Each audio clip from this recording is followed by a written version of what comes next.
All right, then. Hey, Hey. can you hear me, Marco? Yeah, perfect. Great. Hey, do you have the trailer possibly to show? Not here. No, sorry. No, you don't. Okay, all right, that's fine. Okay, so hi everybody. Thanks for having me. I know one of the things that Marco asked me to talk about a little bit is about some of the financing and kind of what we've done on Guidestones in terms of specifically about financing and a business model.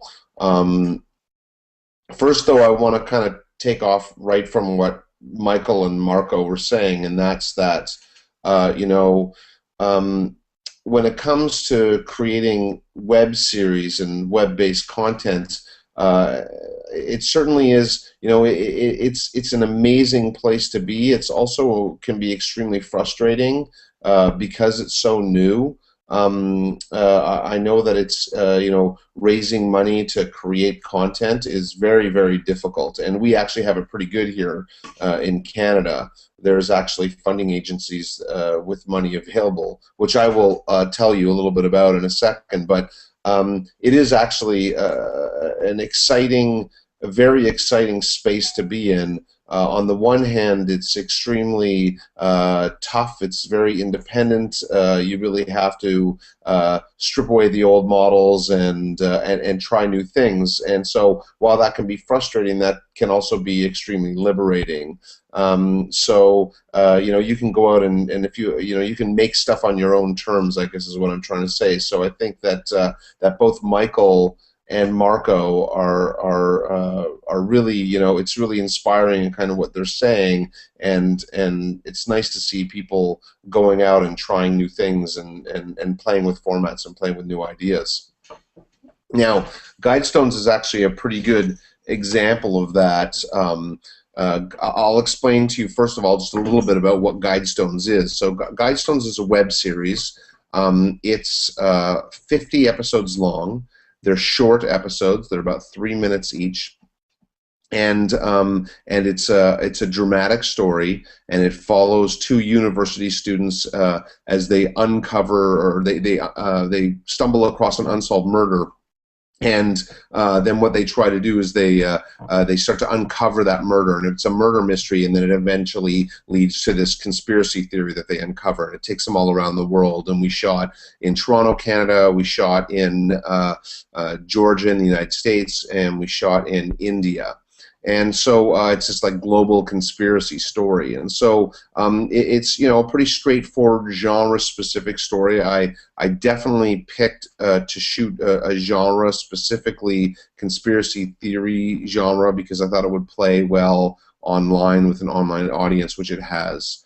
The other thing is that one of the things that's unique about it is that unlike other forms of creating content, and my background is a very traditional content creator, films and television.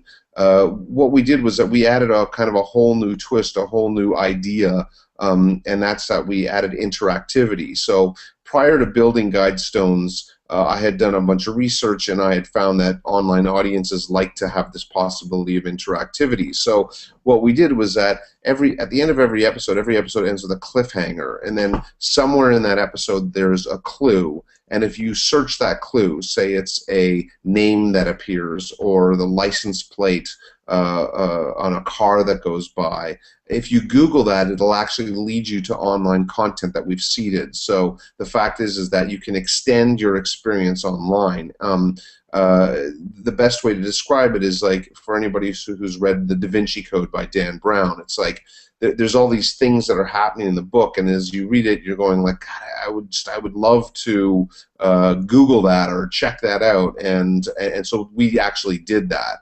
And so there's 34 hidden websites, and there's original music, and there's hours of video that's hidden, and so it's a very complicated universe, and that's where we get our tag of transmedia.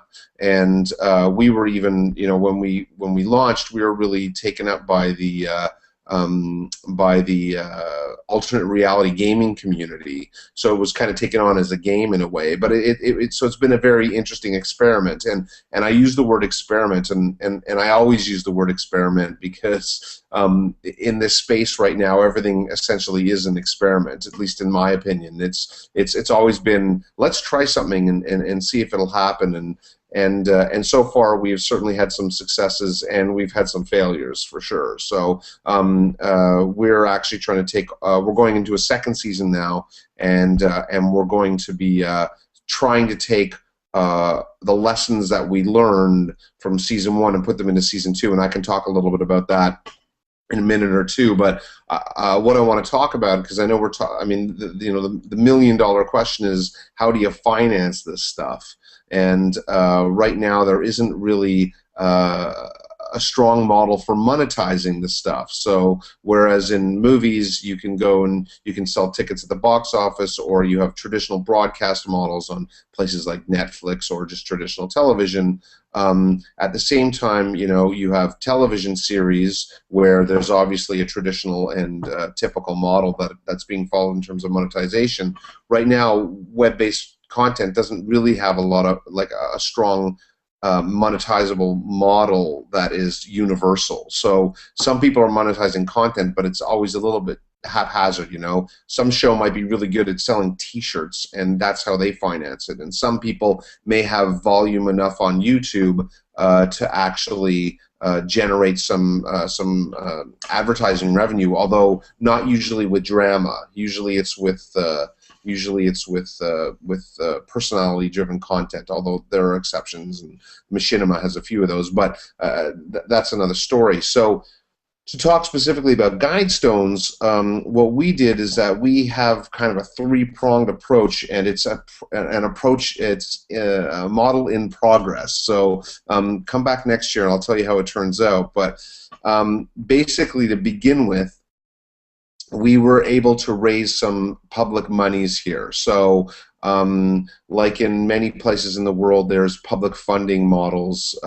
So all of the Canadian television and movie business is essentially publicly funded in one way or another, for the most part. It's very different from the United States, but I know that most countries in the world have systems of monies for content. But one of the problems is that there's not a lot of money out there, because this money has all been earmarked for traditional media. So there are actually a couple of models. There's the Independent Production Fund and the OMDC here in Canada. We were able to raise some financing from them for this project, which was quite amazing. And in fact, the Independent Production Fund, their sole purpose is to finance web-based series, and so they're probably one of the only funding agencies in the whole world that really focuses on web series, and we're very lucky to have them here. So we managed to raise some money through them, and then but that's not a business model, of course. I really am doing everything I can to try and create some kind of a business model so that this content can be self-sustaining and we're not just reliant on the whims of government agencies. So I worked very, very hard in the first season to bring on brand partners. So we have some international brands like Samsung involved. We have some more Canadian brands like Pizza Pizza. It's Canada's largest pizza chain, fast food pizza chain. We have the Toronto Blue Jays, our local baseball team, and Major League Baseball. We have a Canadian clothing company called Carbon, and then William F. White, which is an industry sponsor. So these 6 brands all came on board with various financing and services to help us produce the series. And to me, in my mind, through the whole first number of years of developing this project, for me, it's all about brand partnerships, and that has always been my goal. So we really brought the brands in before we had the creative idea. We found brands that were interested in getting involved. We worked those brands into the content. So if you go and you watch Guidestones, you'll see these brands pop up here and there. Sometimes it's a little more obvious than others, but we tried very, very hard to make it really work within the story and that it played to the story. So we had brand integration. We have, and that's really valuable for our partners, for our brand partners. And the other thing that's valuable for them is that, so take the Toronto Blue Jays, their product is baseball.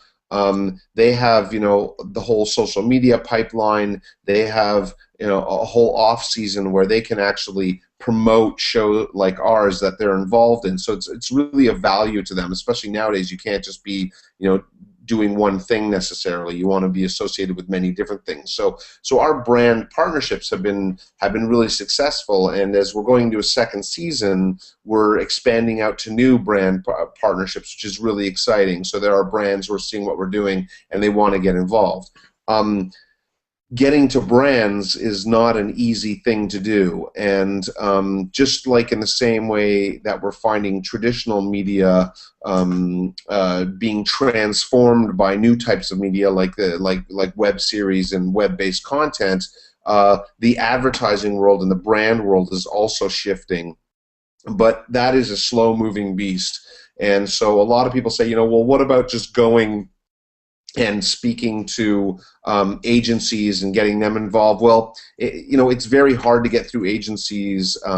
Often what we found is that we really need to go directly to the brands. We would find a way to get to brands. We would, often it was like once we managed to find a connection somewhere, and that we always tried to find a personal connection, we would kind of like stick our foot in the door and we wouldn't let them close it, and we would hammer away at them until they said yes. And a lot of brands said no. So it was really important for me to bring those brands in. But then what I'm beginning to find now is that brands, while brands are good partnerships to have, they're still they're not going to necessarily write you a check to do a whole season. Now there are a whole series. There are certain examples of that being done, but it's being done at a much higher level, and it's usually celebrity driven, and it's usually not tons amount of money. I've met with other producers who have actually done that, and again, it's shoestring stuff. So it's hard. Like, we're seeing a shift, and I think that brands are going to be able to finance these things more and more, but it's slow. And so that brings me to actually the third part of the equation in terms of financing, and this is where we're experimenting a lot right now. I mean, in fact, this very week I've been in conversation with lots of people, and that's in terms of distribution. And it's funny to think about that, because I never thought about this going into this world, but it's what we're finding is that it's kind of shaking down in many ways to the old traditional distribution models, and looking for licensing fees. And so right now, we're in conversations with distribution partners to actually take this and take it out there and put it in front of audiences through various portals. And so it could be, for instance, in Canada we have a TV network called CTV, and so they're interested in taking web content and putting it on their website, and it would become exclusive Canadian distribution and geo-block to that location. This is something we're starting to look into, and there's licensing fees attached and that sort of thing. So it's really interesting that we thought that we would sort of blow the doors open and just put it up online, and then people will come. And what I'm really beginning to realize is that no matter how much success you have, more often than not, your content still needs to be it needs to be pushed by somebody. There needs to be somebody behind it driving it, and that people are now starting to pay money for content. So we are actually looking at a slightly traditional model in terms of being able to like actually take the show, sell it in various different locations around the world, and get licensing fees for it. So that's going to become a new part of it. But this is really, really, really on the vanguard in many ways. This is very, very much new. And it's very new ground, and not a lot of people are doing it. But I am definitely starting to see that there are people who are willing to do that and willing to put up some money. One of the things that's very interesting is that there's this kind of strange disparity that I find right now, and that I find extremely frustrating. And that is the fact that you can have something on YouTube and it can get 1 million hits. And if you have a revenue share, so what happens is that you can have a revenue share with YouTube. So if you want to monetize your content, they put ads up, and then they split 50-50 with you, the revenues from those ads. If you have 1 million hits, that will actually net you a total of $2,000 in your pocket. $2,000. It's not a lot of money for a producer. And it's actually very frustrating. If I got 1 million eyeballs on a traditional TV show in Canada, I'd have one of the most successful TV shows on earth, and it would be worth millions of dollars in advertising revenue. So this is there's a real disparity happening right now in terms of the value of eyeballs, and online, for some reason, eyeballs are not valued in the same way.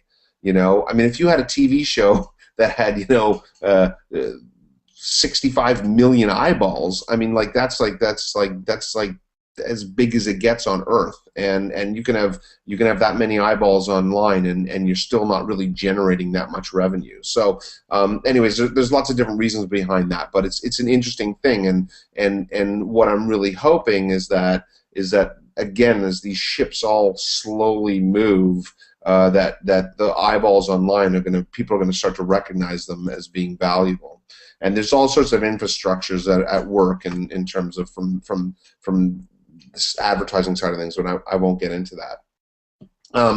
But yeah, so we're going into the second season of Guidestones, and I'm actually making some changes. So as I mentioned, in the first season, the episodes were 3 minutes long. Now I chose 3 minutes at the time because that was the exact attention span of somebody watching video online at that time when I designed it. So I specifically designed it for that. That attention span has actually grown, and it's longer than that. It's closer to 6 or 7 minutes, which actually works out really well for me at this point, because one of the things we're experimenting with the second season is that the episodes are going to be longer. There'll be less of them, but they'll be longer. And then we'll be able to actually take them and turn them into more traditional half-hour episodes that run in the neighborhood of 22 minutes. So if we take in Canada, it's 22 minutes for a television half hour. And the reason why I'm doing that is that I'm finding that that there is actually interest for our content in more traditional formats, and it doesn't necessarily mean that it'll play on a traditional television show, or a station or broadcaster. That's possible, but then there's also platforms like over-the-top platforms like Netflix, etc., who are looking for this kind of content. And so one of the things, when I built the first one, I was really pure play. I was like, this is going to be online. I don't care about any other format. It's complicated enough as it is. I'm going to build this. Well, now I actually have an eye to trying to develop something that will play online, but then can possibly be repurposed later on. So I'm thinking about that in terms of the creative as I'm writing it, because at this point, as far as I'm concerned, it's trying to generate any kind of revenue or revenue stream is a good thing. So actually, and I'll take a step back. The first season, we're trying to reformat into a feature length, because if we can make it into a feature length, and it's a bit problematic because it was never really originally designed that way. But we're doing all our editing, as much editing magic as we can find to try and make this work. But put it into a feature because we can actually there's actually revenue streams for that. And again, it's like some people might say that we're sort of bastardizing the format, but the fact is that we want to create something that is really specifically an online experience, and it'll always play as an online experience, especially because of our interactive elements. But right at this point in time, it's very hard to monetize this content, and so we're trying to find all the different avenues we can, and ideally it would be creating the content, having it distributed on multiple platforms and promoted on multiple platforms online. But right now, what does online mean? And the fact is that if we can get a deal with Netflix to put it on there, that's a good thing. Anyway, so these are a bunch of the stuff that we're experimenting with, trying to find out what the best way is to monetize it, what the best way is to generate revenue, and I guess over the course of the next little while, we'll see where we succeed and we fail. So I don't know if that's good, Marco. In terms of that was kind of a little bit about what we talked about, but I don't know if you want to talk to anything else right now. No, that was perfect. Thanks a lot. I just have a question. So you're basically based in Canada. You're running out of Canada. Where do you see your audience? Where is our audience? Yeah. So it's interesting, our audience right now is primarily in North America, but it does, and Europe. It does bleed sort of all across the world, so we see it popping up everywhere, but it's very much in Canada and the United States. We are also being distributed on Hulu. We're geo-blocked on Hulu. We were one of the very first short-form series to be on Hulu. And so that's generated a lot of traffic for us as well. But what's really interesting is that because we're Canadian, we get a lot more traction here in Canada just because we get a lot more attention. Okay, we have another Canada Hangout, Google Hangout, tomorrow morning, and with a lot of very interesting filmmakers from Canada, and we also have someone from the IPF Fund talking about public funding. Who is it? Is it Andra? No, the other one, the managing director, Marcia. Yeah, Marcia. Yeah, I know her. Yeah. It's really great. The IPF really is an amazing thing. So the history on the IPF, and I'm sure she'll give it to you tomorrow, but the history of the IPF is that it was, they decided to put a chunk of money into web-based content, and Guidestones came out of that. In fact, Guidestones was one of the first series that they ever funded, and we can see a renaissance, and I'm sure that everybody there who's seen Webseries will attest to the fact that there's lots of Canadian content out there, and with a bit of funding behind it, and so. They've been really instrumental in keeping the machine in Canada going and getting a lot of people actually producing content. So, but there's whatever. I mean, it's really helpful. But there needs to be more funding agencies like this around to help with developments. 2 weeks ago, the IWCC was founded in Canada. Are you sort of affiliated to that?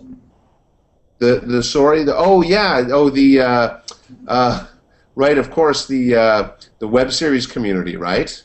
Yeah. Yeah, I'm very proud to see founding members. Can you talk a little bit about that? Because I find it really fascinating, because it's a sort of basically what you want to build up is a sort of counter studio to opposed to Hollywood, right? Yeah, I mean, I don't want to. I can't actually take any credit for the founding of this organization because it was.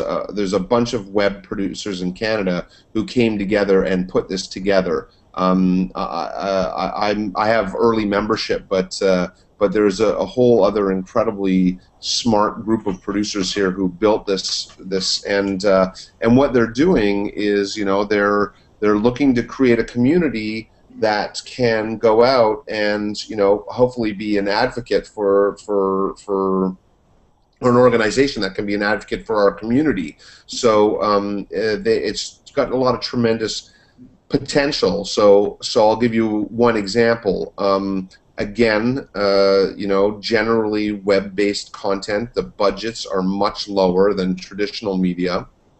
And so in the dramatic realm, we have, we need actors, and so we want to work with actors here in Canada, and the best talent in Canada is represented by a union called ACTRA, and the thing is that web producers can't afford ACTRA. Now in the United States it's really different. Like SAG is very open, and they allow for their members to negotiate with producers and kind of work for under scale. But in Canada, it's like people are really locked into ACTRA rules. So something like this the Canadian Webseries organization, one of the things that would be good about it is that it can help try and negotiate deals with ACTRA and sort of advocate for web series producers. So it's nice to see that it's becoming institutionalized in a way. It's like we're actually taking it pretty serious here. Okay. We have some minutes for Q&A, so if someone wants to ask Jay a question, that's your chance. It's a live question to Canada. Yeah.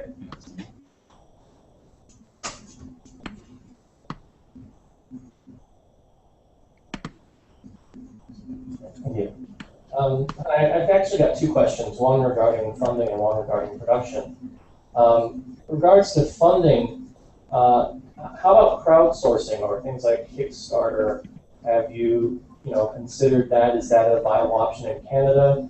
I know that's something that a lot of Americans are looking to for lots of different projects, not just media projects.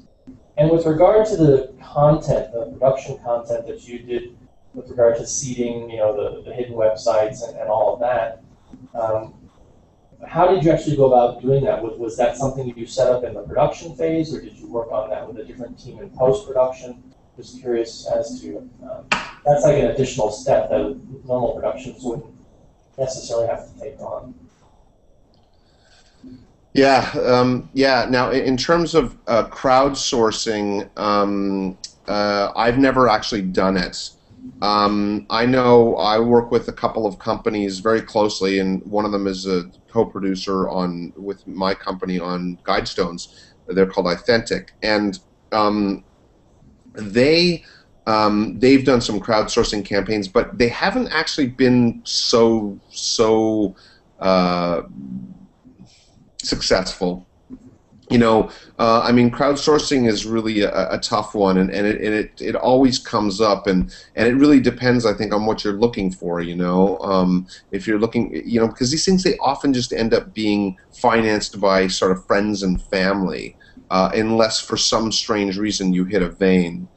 So often that's where they end up going, and so I haven't really tried to do it myself, so I can't really speak fully to it, but based on my conversations with people who have, it's like it is very difficult unless you have like some very, very serious brand behind you, whether it's a personality or a star or something that's already been established, and we've seen that happening a few times. One of the pieces of advice that I've heard from somebody here in Canada who I've spoken with, and he really seems to be entrenched in this world, is that he suggests that crowdsourcing is actually a really interesting way to complete the financing on a project.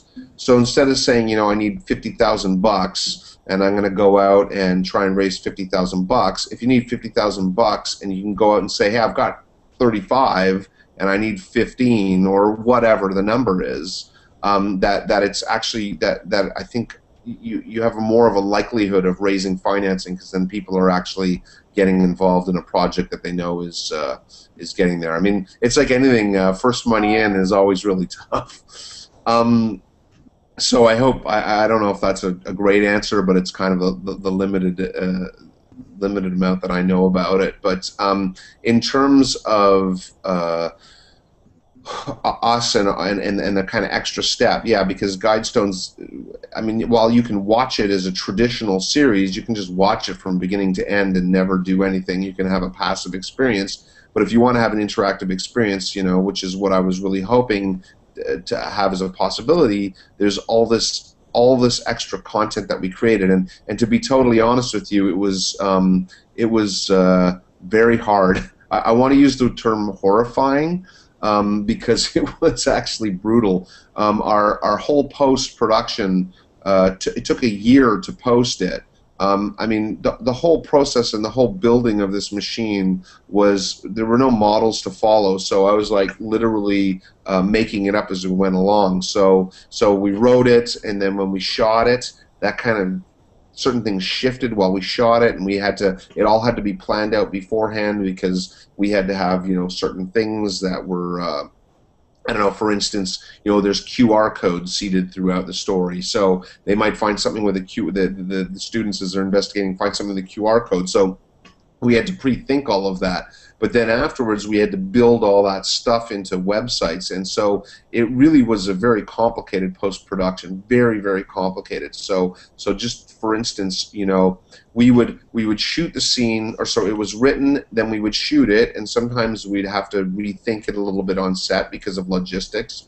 Then we would cut it together, and we would cut it together with kind of all the missing pieces. So let's say there's scenes from the stuff that they're discovering on the website. That stuff, they were just placeholders, literally blanks cut into the story. Then what we had to do is we had to build all those websites and all the content that was on them, some of it which required stuff that we shot, and then we had to build all that stuff and make sure it was all functioning, all working, and then we shot all the inserts of that content and then cut it back into the story, and so it became it was a very difficult workflow, because, as I said, we were making it up. Now that I've done it, I get it, and now that I've done it, I know I can do it better the next time, and hopefully be more efficient. But it's if you watch the series and you start looking at some of the stuff, you'll see how complicated it got. And we tried everything. Like, we just kind of did anything we wanted to. We just tried it all. But yeah, it's a very, very complicated process. All right. Anyone else? Yeah, one. That's wrong.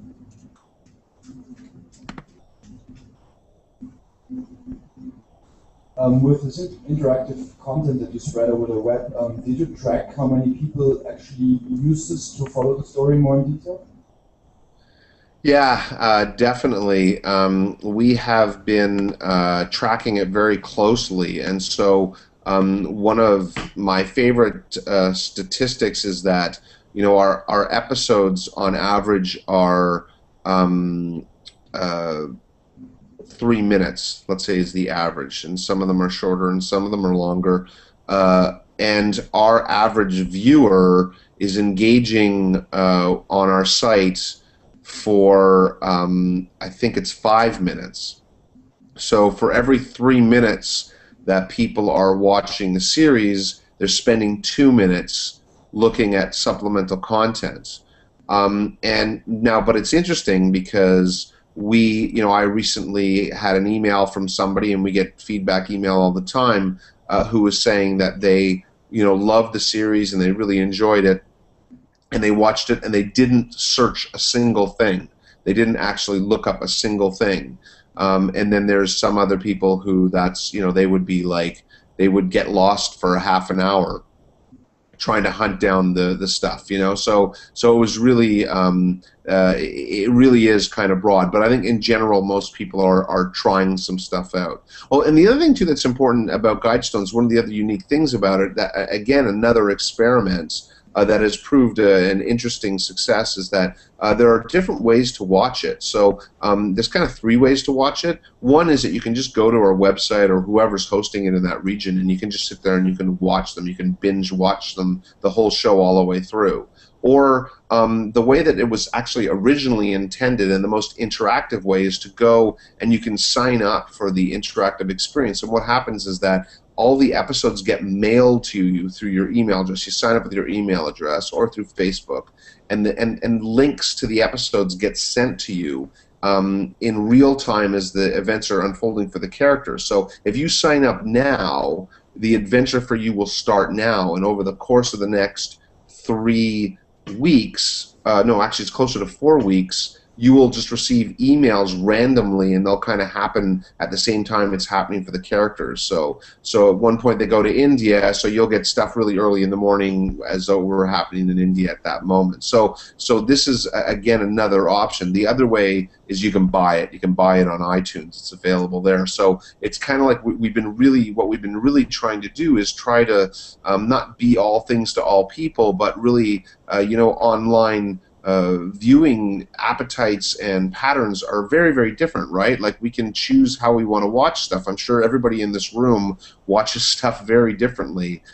Whether anybody actually does does appointment viewing or not, I don't know. But the fact is that you can choose to binge watch, or you can just watch one a day, or and so we've really tried to create all the a bunch of different options, and we found that people are really interesting because they'll really like one and they'll hate another.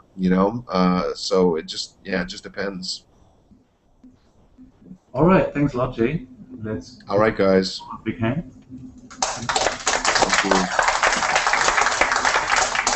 Thank you. And it's nice to see some familiar faces in the audience from Marseille. Shout out to Marseille.